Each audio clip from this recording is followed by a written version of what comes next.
Buenos días para todos, Dios les bendiga. Bueno, antes de iniciar quería, unirme al gozo de la iglesia Cristo es el Camino por estos 15 años. Que Dios lo siga usando, dirigiendo. Bueno, yo quiero en esta mañana, como a manera de introducción, en el año 2020 tuve unos problemas cardíacos. Y uno de los cardiólogos me envió a hacer unos análisis, unos estudios, y el estudio que me mandó a hacer fue tomografía coronaria de 64 contrastes. Ella decía pues que ese examen evitaría el cateterismo, pero que en el Zulia no hay un tomógrafo que hace eso, por lo menos en el año 2020. Decía, hay un tomógrafo en Barquisimeto. Bueno, y acordándome de estas cosas, yo busqué en internet qué tanto ha avanzado eso. Y permítame leer algunas cosas que extraje de la internet de un tomógrafo computarizado de última generación que se llama el Somaton Definition. Dice, nuestro equipo permite visualizar estructuras de hasta 0,30 milímetros con una óptima nitidez de la imagen.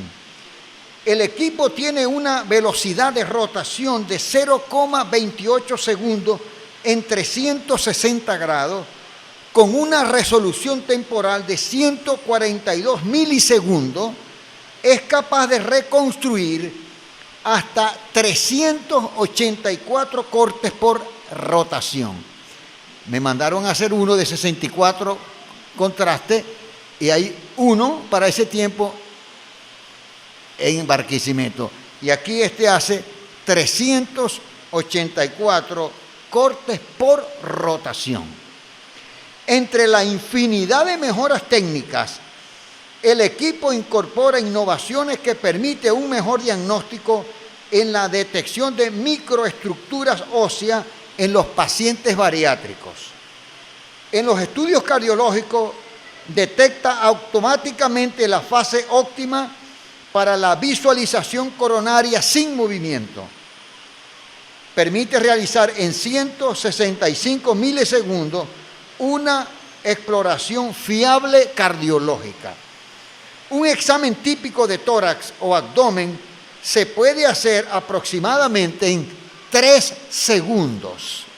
Bueno, cuando yo pensaba en esto, yo dije, ¿hasta dónde va a llegar los adelantos científicos? Y pensé en un tomógrafo que uno pasa por allí y le lea el pensamiento. Pensé en un tomógrafo que te dice lo que tú hiciste y lo pasa por un monitor. ¿Te puedes imaginar tú eso? Eso no va a pasar nunca, afortunadamente.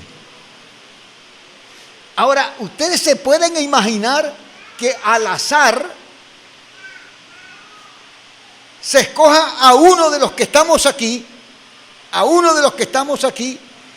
y que exista un tomógrafo que lea el pensamiento y que nos diga lo que nosotros hicimos. Entonces lo vamos a pasar por ahí. Yo le aseguro que a quien escojan aquí, incluyéndome, la gente se va a poner las manos en la cabeza. Eso hizo ese hombre. No lo puedo. Ahí tan santico que se veía. Míralo, ve lo que hizo. Y el otro, ve lo que pensó, Dios mío. No puede ser. Eso no va a existir. Pero la Biblia dice que Dios todo lo sabe. Y de eso quiero hablar. De el ser humano frente al Dios que todo lo sabe. El ser humano frente al Dios que todo lo sabe. ¿Qué sabe Dios del ser humano? lo sabe todo. Como creador, sustentador y soberano, Dios lo sabe todo. Y yo quiero que vamos a la Escritura, al Salmo 139. El Salmo 139, versículo 1 y versículo 2, nos habla de que Dios conoce nuestro sentarnos y nuestro levantarnos. Dice el Salmo 131, 2, oh Jehová, tú me has examinado y conocido. Tú has conocido mi sentarme y mi levantarme. Has entendido desde lejos mis pensamientos. Bueno, cuando la Biblia habla de que Dios conoce nuestro sentarme y mi levantarme, está hablando de que Dios conoce aún los detalles. Todo lo conoce Él.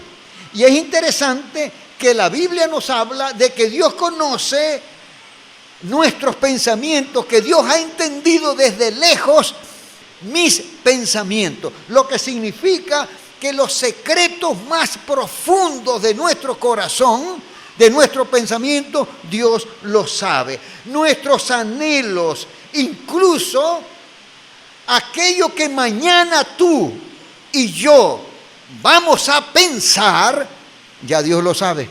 ¿Qué tal? ¿Qué tal ese tomógrafo? Eso es impresionante. No está la palabra en nuestra lengua y ya Dios la sabe. Ya Dios la sabe. Dice la Biblia que aún nuestros cabellos ya están contados. Todo está contado. Eso es interesante. ¿Cómo podemos nosotros entender que un ser que no vemos conozca aún las intenciones que hay en nuestro corazón? Vamos a ser sinceros. A veces nosotros, de aquí para afuera, nos sale una palabra dura, no herimos con las palabras, pero si pudiéramos sacar lo que pensamos. Por ejemplo, alguien pasa y te bañó con agua de cloaca. ¡Flu! Debió parar. Entonces usted hace y no dijo nada, pero lo mataste ya con el pensamiento. Incluso a veces por aquí sale algo, pero no necesariamente es lo que queremos decir. Por ejemplo, Dios te bendiga. Sí, pero por dentro es que Dios te mate. Realmente yo lo digo ahí en forma muy diplomática. Ya Dios lo sabe. ¿Saben ustedes que eso es así? Entonces el salmista David, entendiendo la soberanía de Dios, la omnisciencia de Dios, es decir, el conocimiento anticipado de Dios, él llega a una conclusión interesante que debemos tú y yo también llegar. Mire cómo dice el Salmo 139, versículos 7 al 12. Es interesante la conclusión que llega David. Miren lo que dice: ¿a dónde me iré de tu espíritu? ¿Y a dónde huiré de tu presencia? Si subiere a los cielos, ahí estás tú. Y si en el Seol, es decir, en el lugar donde están los muertos, hiciere mi estrado, he aquí, allí tú estás. Si tomare las alas del alba y habitar en el extremo del mar, aún allí me guiará tu mano y me asirá tu diestra. Si dijere ciertamente las tinieblas me encubrirán, aún la noche resplandecerá alrededor de mí. Dice el 12, aún las tinieblas no encubren de ti y la noche resplandece como el día. Lo mismo te son las tinieblas que ¿qué? ¿Sabe que hay gente que como es de noche, nadie me vio? No, mi hijo, para Dios es de día. Te robaste esto. Nadie te vio. Dios te vio. Eso es lo que está diciendo el salmista. Para Dios es lo mismo. Si es de noche o es de día. todo está bajo el control de Dios. Entonces, ¿quién puede salir aprobado delante de ese tomógrafo? Nadie. Con razón la Biblia dice, por cuanto todos, ¿qué? Pecaron y están destituidos de la gloria de Dios. Todo ser humano es pecador. Sí, hemos hecho cosas buenas, eso es cierto. Pero de que hemos hecho cosas que quizás para algunos, somos una maravilla. En estos días estaba viendo una película con mi esposa. Una familia, una pareja muy feliz, un hijo de 10 años. Era una maravilla. Ella lo admiraba. Él admiraba a su esposa como una mujer perfecta según él. Pero el niño tuvo problemas en sus riñones, fueron a un nefrólogo y después de hacer tantos estudios dijeron, la única solución es un trasplante de riñón. Hay que hacer un examen para ver quién puede ser compatible y probablemente sea su padre. Le hacen el examen a su padre y no era su padre.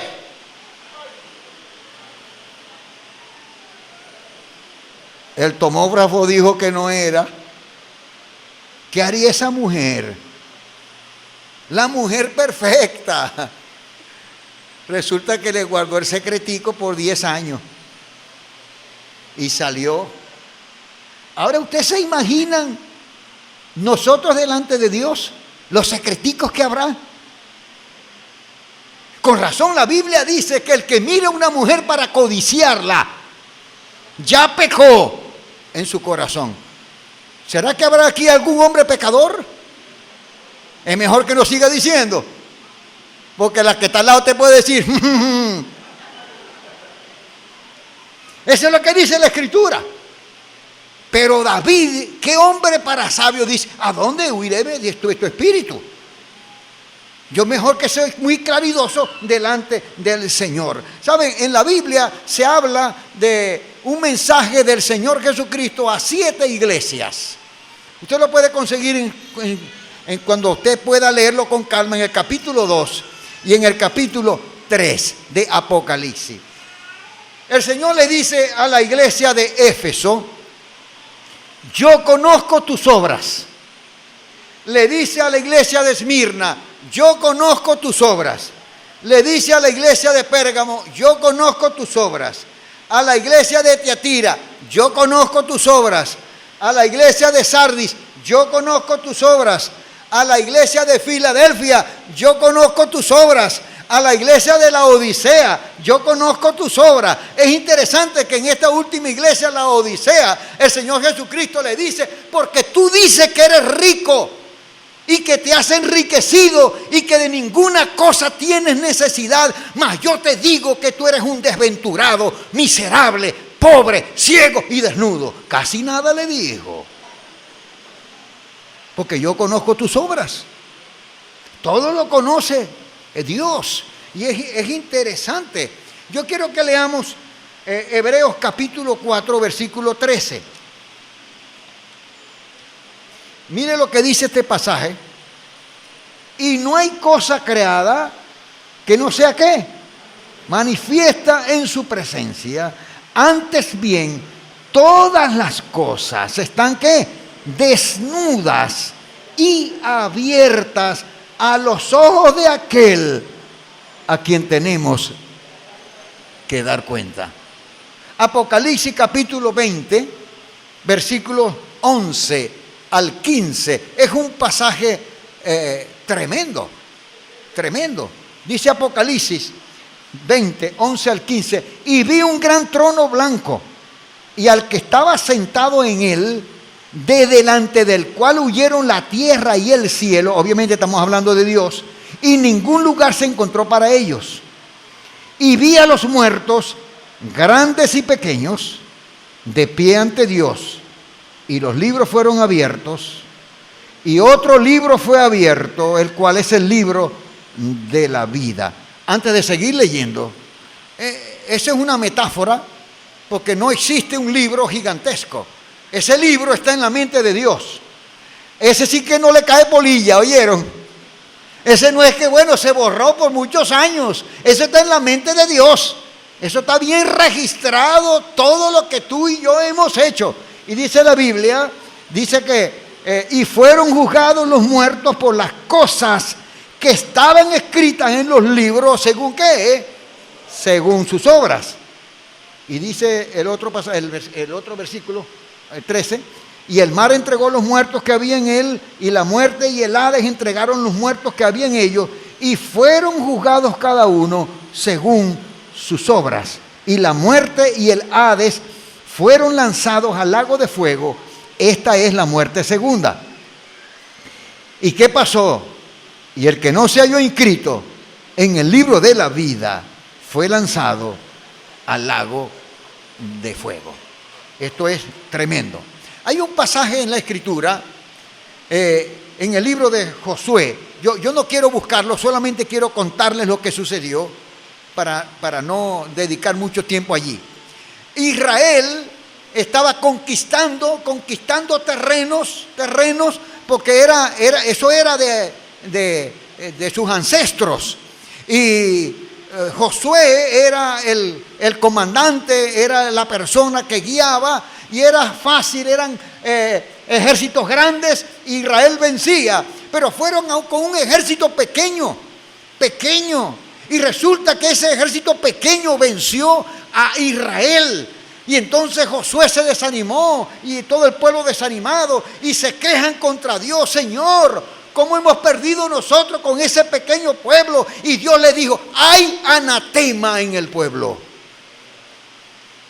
Hay pecado en el pueblo. Dios le dijo: cuando vayan a conquistar, no tomen nada del anatema por esto y por esto. Entonces resulta que un hombre llamado Acán vio un manto babilónico y vio una cosa y la otra, y le llamó la atención. Miró para todos los lados, nadie me vio, lo escondió debajo de su tienda y no ha pasado nada. El problema es el tomógrafo. Es Dios. Hay pecado. Señor, ¿pero el pecado de quién? Porque es que Acán engañó a Josué, engañó a los generales, engañó a los sacerdotes, engañó a todo el mundo, pero a Dios no. Y sí, al final él tuvo que reconocer que había pecado. Ese es el Dios que todo lo sabe. Ahora, es interesante que Dios conoce todo de ti. Lo bueno que has hecho, Él lo conoce. Aquello que a Dios no le ha agradado y que tú lo has hecho, también lo conoce. Pero también Dios conoce cuáles son tus cargas. Dios conoce tus angustias. Dios conoce eso que tú estás tratando de lograr, que has luchado. Dios lo conoce. Puede ser que han sido injustos contigo. Dios también sabe las injusticias. Dios conoce cada detalle de tu vida. Cada detalle de tu vida lo conoce. Y para algunos eso puede ser un problema. Pero yo quiero decirte que más que un problema, es una bendición, porque ese Dios quiere estar caminando contigo en medio de tu problema, en medio de tu dificultad. Él quiere andar contigo. Ahora, lo segundo que quiero tocar es la reacción del ser humano frente a ese conocimiento perfecto de Dios. Y yo quiero que tú te ubiques, porque voy a mencionar 4 maneras como la gente actúa, dispone su corazón frente al conocimiento perfecto de Dios. ¿Ok? Trata de no distraerte, porque obviamente tendrás que ubicarte en una de esas 4. En una de esas 4 tú estás. De repente tienes más de una, pero por lo menos una tendrás que tener. La primera es que el hombre intenta esconderse frente al conocimiento total, perfecto de Dios. El hombre intenta esconderse. Vamos a leer en Génesis capítulo 3, versículo 7 al versículo 10. Nuestros primeros padres, Adán y Eva, están en el paraíso de Dios. Allí Dios le había dado bendiciones. Y dice la Escritura, entonces fueron abiertos los ojos de ambos, Adán y Eva, y conocieron que estaban desnudos. Entonces cosieron hojas de higuera y se hicieron delantales. Y oyeron la voz de Jehová Dios, que se paseaba en el huerto al aire del día. Y el hombre y su mujer, ¿qué hicieron? Se escondieron de la presencia de Jehová Dios entre los árboles del huerto. Antes de leer el versículo 9, hermano, permítanme meterme allá en el huerto del Edén. Ellos pecaron, desobedecieron, Dios llamó y resulta que ellos... ¿Te puedes esconder detrás de un árbol? Ante el Dios que te llamó, que ya sabe lo que hiciste, ¿qué haces tú detrás de un árbol, chico? Si ya Dios conoció tu corazón y lo que hiciste, ¿qué ibas a hacer tú detrás del árbol, chico? A esconderse, a caerse a mentira. ¿Qué cosa para tremenda, ¿no? Se esconde. Y más Jehová Dios llamó al hombre y le dijo, ay, Dios sí es bueno, Dios es un caballero, ¿oyeron? ¿Dónde estás tú? Claro que lo sabía. Perfectamente lo sabía, hermano. Hermano, paremos aquí un momentico para contarles algo que sucedió hace mucho tiempo. El papá tenía un niño y una niña. Y el muchachito andaba con una onda, eso sí, con mala puntería. No le atinaba nada, le tiraba para acá nada. Pero una vez apuntó una gallina y mató la gallina. Entonces le dio miedo al muchacho y hizo un hueco y enterró la gallina. Miró para todos lados y nadie me vio y enterró la gallina. La hermanita, que era un F-18, le dijo, ve que yo vi lo que hiciste con la gallina. Entonces el papá lo mandaba a la muchachita a lavar las losas, los corotos, y le dijo, lava los corotos. No, pues esto es lo que a ti. Recordarlo de la gallina. Recordar de la gallina, se lo digo a papá. Entonces tenía manipulado a la muchachita, al hermano, todo lo que le mandaban, recordar la gallina, recordar la gallina y recordar la gallina. Y después de un mes el muchacho se hartó y dijo, voy a hablar con papá, porque que me caiga palo papá, pero no aguanto más a mi hermana. Y va el muchachito y dice, papá, vengo a hablarte de algo muy serio. Y el papá le dijo, ¿de qué? De la gallina. ¿Cómo es eso, papá? ¿Te lo dijo mi hermano? No, es que yo vi todo, hijo. Y yo dije, ¿cuándo se va a cansar mi hijo de la otra hija mía que lo tiene manipulado? ¿Por qué no me lo dice de una vez? Claro, yo vi cuando lo mataste, cuando hiciste el hueco, todo lo vi. Y vi cómo tu hermana te manipulaba. Pues no solamente Dios vio la gallina, Dios vio el fruto que se comieron. Pero esta gente se escondieron. Tuve miedo porque estaba desnudo. ¿Y qué hizo? Y me escondí, dice, y me escondí. Hermano, hoy las cosas siguen igual. Nosotros hacemos cualquier cosita que sabemos que a Dios no le agrada y muchas veces nos escondemos. Pero recuerda, Dios ya lo sabe. Dios ya lo sabe. Y si este padre pudo decirle, qué bueno, hijo, que me dijiste lo que ya yo sabía. Qué bueno que tú hayas sido sincero conmigo. Cuando tú y yo oramos, no oramos a Dios para informarle. El pastor acaba de orar por una familia en Ecuador y una que está aquí en San Cristóbal. El pastor no oró para informarle. Señor, quiero informarte de que no, ya Dios lo sabe. Es más, Dios lo sabía antes que sucediera. Lo que estamos es pidiendo misericordia para que Dios actúe en medio de lo que ya Él sabe. Hay algunos que en medio del conocimiento de Dios realmente se esconde. Yo quiero animarte a que tú dejes de esconderte y vuelvas a Dios que te espera con los brazos abiertos. Hay otros que no se esconden, sino que se rebelan. Se rebelan son desobedientes ante Dios. Y vamos a verlo en el libro de Jonás. En el capítulo 1, versículo 1 al 9, Jonás era un profeta de Israel. Era un hombre que conocía a Dios. Y Dios le dijo a Jonás que fuera y predicara a un grupo de gente pecadora, que eran los ninivitas. Esa era la capital de Asiria. Y mire lo que dice la Escritura.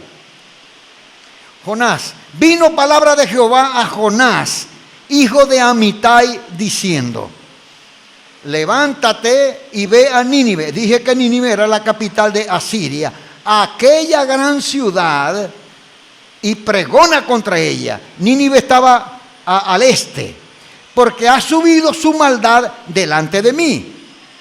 Y Jonás se levantó para huir de la presencia de Jehová a Tarsis. Tarsis estaba al oeste, imagínate tú. Dios le dice: es por aquí, me voy para allá, a Tarsis. Y descendió a Jope y halló una nave que partía para Tarsis, y pagando su pasaje, entró en ella para irse con ellos a Tarsis. Lejos. ¿Lejos de quién? Yo quiero preguntarte, ¿será que tú y yo podemos irnos lejos de la presencia de Dios? ¿Qué es lo que dijo el salmista David? ¿A dónde huiré de tu presencia? Permítame traerlo para acá. Si me voy a Japón, allá estás tú. Si me voy para un país nórdico, aquí estás tú. Si me voy ahí, hago un hueco de 200 metros, ahí estás tú. A donde vaya tú estás. Pero este hombre intentó irse lejos de la presencia de Dios. Y era profeta, por cierto. Pero Jehová hizo levantar un gran viento en el mar, y hubo en el mar una tempestad tan grande, se pensó que se partiría la nave. Y los marineros tuvieron miedo, y cada uno clamaba a su Dios, y echaron al mar los enseres que había en la nave para descargarla de ellos. Pero Jonás había bajado al interior de la nave y se había echado a dormir. Y el patrón de la nave se le acercó y le dijo: ¿qué tienes, dormilón? Levántate y clama a tu Dios. Quizá Él tendrá compasión de nosotros y no pereceremos. Y dijeron cada uno a su compañero: venid y echemos suerte, para que sepamos por causa de quién nos ha venido este mal. Y que echaron suerte, y la suerte cayó ¿sobre quién? Sobre Jonás. Entonces le dijeron ellos: decláranos ahora por qué nos ha venido este mal. ¿Qué oficio tienes y de dónde vienes? ¿Cuál es tu tierra y de qué pueblo eres? Y él respondió: soy hebreo y temo a Jehová, Dios de los cielos, que hizo el mar y la tierra. Y dice el versículo 10: y aquellos hombres temieron sobremanera y le dijeron: ¿por qué has hecho esto? Porque ellos sabían que huía de la presencia de Jehová, pues Él se lo había declarado. No sé si tú te habrás preguntado alguna vez, cuando has leído la Biblia, la historia de Jonás, ¿por qué Jonás fue tan rebelde? ¿Por qué Jonás fue tan desobediente si él era un profeta de Dios? Dios le está diciendo a Jonás: aquí hay un pueblo pecador. Yo soy un Dios de amor, un Dios de misericordia. Tú eres una voz. Yo te he escogido como profeta. Ve y háblales del amor de Dios. Jonás huyó porque los asirios eran enemigos de Israel. Y él dijo: si yo voy y les predico, seguro que se van a arrepentir y Dios lo va a perdonar y que se mueran todos. Me voy para otro lado. Rebeldía, hermano. Miren, el sermón más corto, pastor Efraín, que yo he visto en mi vida fue el que predicó Jonás. 8 palabras. El sermón de Jonás fue: de aquí a 40 días Nínive será destruida. Ese fue el sermón. ¿Qué tal el sermón? Sin ilustraciones, ni aplicaciones, ni introducción, ni nada. Y supongo yo que lo dijo bravo. Pero hasta el rey se convirtió.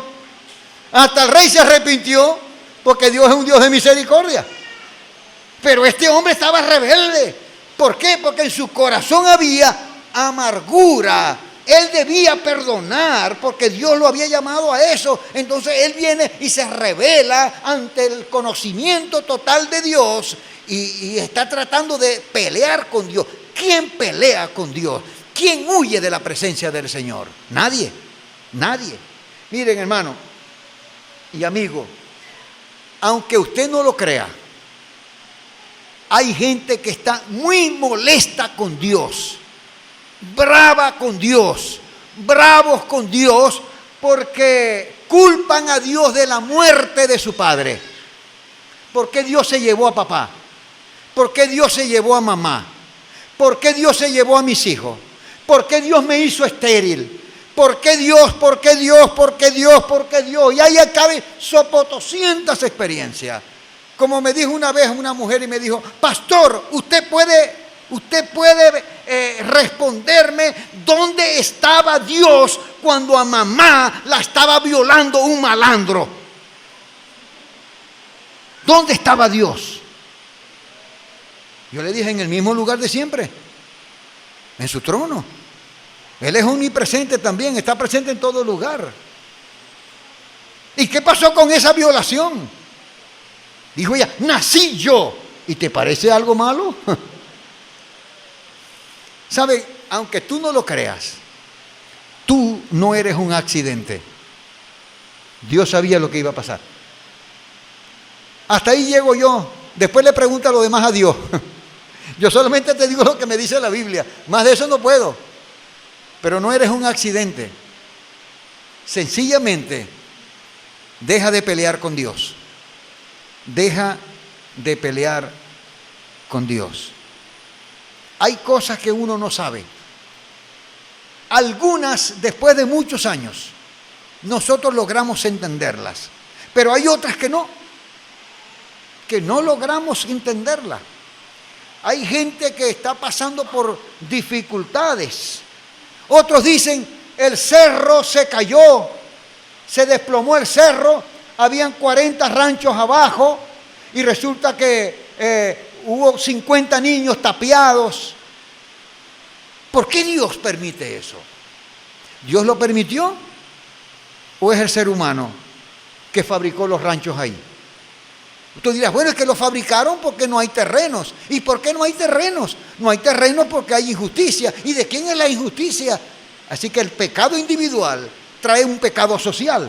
Y eso entonces el ser humano lo está cosechando.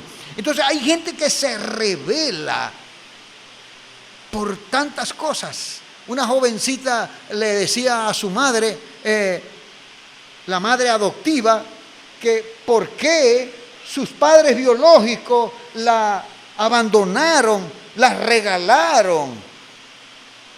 Y la mamá le dijo, la mamá adoptiva le dijo, no lo sé, lo que sí sé es que eres una bendición para nosotros. Hay tantas cosas que suceden y el ser humano, unos se esconden, pero otros se rebelan. Hay gente que tiene tanta amargura en su corazón que no ven las cosas buenas que hay, porque su corazón está contaminado, su corazón está amargado. Y yo quiero decirte que ya Dios lo sabe. Deja de rebelarte contra Dios. Entrégate a Dios sin reservas. Él te está esperando también. Él te está esperando. Hace poco traté una jovencita de 16 años. El papá la maltrató, nunca le dio amor. Ella se levantó con una amargura contra su padre y entre tantas cosas que me habló, le dije, hija, perdona a tu padre. Perdona a tu padre. Es necesario que hables con tu padre. Deja de culpar a Dios. Y antes de venirme para acá,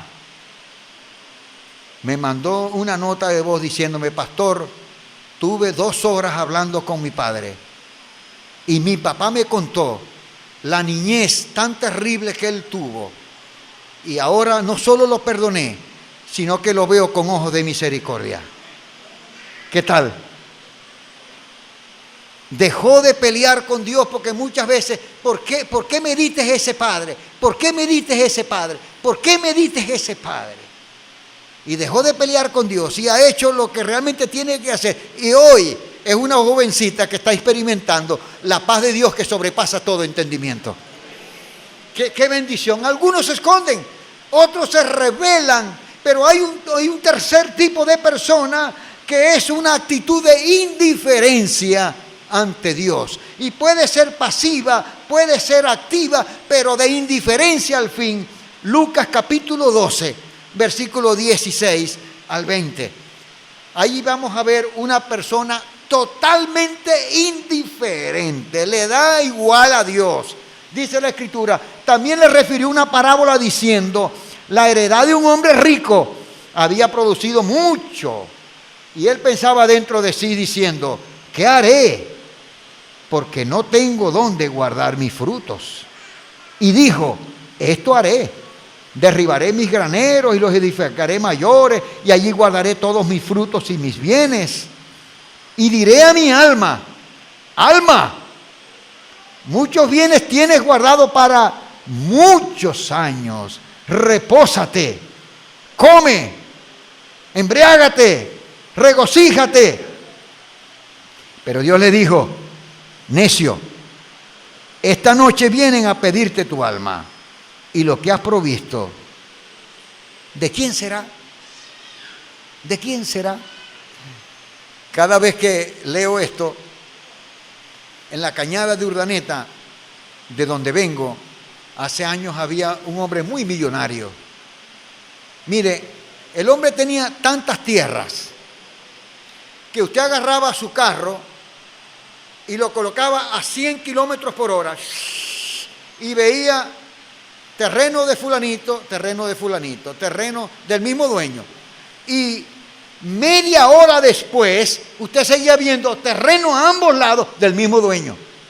Multimillonario. Ese hombre murió, pero antes de morir, dejó un testamento donde, que trajeran arena de allá de la finca principal y colocó un caballo con alas. Obviamente lo colocaron los familiares. Y en la lápida dice, porque todavía está allá en el cementerio del Carmelo, una parroquia de la Cañada, sobrevolaré los claros. Los claros era la hacienda principal. Y yo estoy viendo eso. Y uno que está atrás dijo, sobrevolaré los claros, lo que ha quedado de los claros, porque los nietos han acabado con todo. Ese hombre en su autosuficiencia sobrevolar. O sea que vendré de la ultratumba y volveré a tener. Eso es insensatez. Porque cuando el Señor viene a pedir tu alma, es lo que la Biblia dice, ¿qué es la vida? Es neblina que se aparece por un poco de tiempo y luego se desvanece. Hay gente que vive delante de la omnisciencia de Dios como que realmente Dios no existe. De que muerto el perro se acabó la sarna. Aquí no pasa nada, ya se me morí y punto. Otros creen que van a reencarnar y otros creen un montón de cosas. Pero la Biblia dice que todo ser humano tendrá que comparecer ante la presencia de Dios, el Dios que todo lo sabe. El Dios que todo lo sabe. Esa es la tercera reacción. Unos se esconden, otros se rebelan, otros, dice la Escritura, que tienen una actitud de indiferencia, pero la cuarta fue la actitud correcta que tuvo David. Y volvamos al Salmo 139, versículo 13 y versículo 14. Allí vemos la primera actitud que tuvo David. Mire la primera actitud, dice, porque tú formaste mis entrañas. Tú me hiciste en el vientre de mi madre. Te alabaré, porque formidables, maravillosas son tus obras. Estoy maravillado y mi alma lo sabe muy bien. Lo primero que reconoció David era que Dios era su creador. Nosotros no somos producto del Big Bang. Del desorden se acomodó el mundo. Hay que tener bastante fe para creer eso, por cierto. Eso sí que es tremendo, hermano. Como que usted venga, hermano, con un dominó aquí y se cae y todas las fichas se colocan igualitas aquí. El blanco, la uno aquí, todo acomodadito. Me parece. Que usted venga, hermano, con un cargamento de botellas, todas de vidrio, se cae y todas están paraditas y ninguna se rompe. Eso es imposible. Así es el Big Bang. Eso es una locura. ¿Quién puede creer eso? Hay que tener muchísima fe. Que del desorden viene un orden. No, eso no es así. David reconoció, Dios es mi creador. Tú vienes de Dios. Dice la Biblia, hagamos al hombre a nuestra imagen y semejanza y señoree en todo. Es la joya de la creación, la joya. Lo segundo que hace David es que reconoció la soberanía de Dios. Versículo 15 al 18. No fue encubierto de ti mi cuerpo, bien que en oculto fui formado y entretejido en lo más profundo de la tierra. Mire qué palabra tan hermosa, hermano. Primero es embrión, feto, ¿verdad? Antes del feto, mi embrión, vieron tus ojos. Y en tu libro estaban escritas todas aquellas cosas que fueron luego formadas, sin faltar una de ellas. Cuán precioso me son, oh Dios, tus pensamientos, cuán grande es la suma de ellos. Si los enumero, se multiplican más que la arena. Despierto y aún estoy contigo. Él reconoce la soberanía de Dios. Y en vez de pelear con Dios, en vez de esconderse de Dios, en vez de ser rebelde contra Dios, de ser indiferente contra Dios, Él reconoce no solo que es su creador, sino que es soberano sobre todas las cosas. Y lo más importante es la disposición de David de arrepentirse de sus pecados. Versículos 23 al 24. Examíname, oh Dios, y conoce mi corazón. ¿Qué tal? ¿Cuántos estamos dispuestos a decirle a Dios eso, aunque ya Él lo sabe? Señor, examíname, oh Dios, conoce mi corazón, pruébame y conoce mis pensamientos. Ya Él sabía que Dios lo sabía. Y ve si hay en mi camino de perversidad. Y esa palabra, guíame, va implícito la disposición de buscar a Dios y entregarle todo, de arrepentirse de sus pecados. Y guíame en el camino eterno. En el camino eterno. Yo quiero terminar, antes de hacer una invitación, yo quiero terminar con una ilustración que escuché hace muchos años, que para mí es algo que tiene una gran verdad. Había un sabio en cierto lugar, donde era reconocido por eso, por su sabiduría. Y los jóvenes llegaban y era impresionante la manera como él respondía. Pero hubo un joven que dijo, voy a hacer caer al viejo sabio, porque él cree que se lo sabe todo. Voy a hacerle una pregunta en público para dejarlo mal parado. Y le dijeron los demás muchachos, ¿qué le vas a preguntar? No, voy a buscar un pajarillo muy pequeño y lo voy a meter aquí en mi mano, pajarillo vivo, y le voy a preguntar, viejo sabio, tengo un pajarillo en mi mano, ¿está vivo o está muerto? Si él me dice que está muerto, abro mi mano para que se vaya. Y si me dice que está vivo, yo aprieto y lo mato. Y dice, usted se equivocó. Así fue. Aparece todo. El hombre llegó, viejo sabio, discúlpeme, tengo un pajarillo en mi mano. ¿Está vivo o está muerto? Y el viejo sabio dijo, bien has dicho, tienes un pajarillo en tu mano. ¿Vivirá o morirá? Todo depende de ti.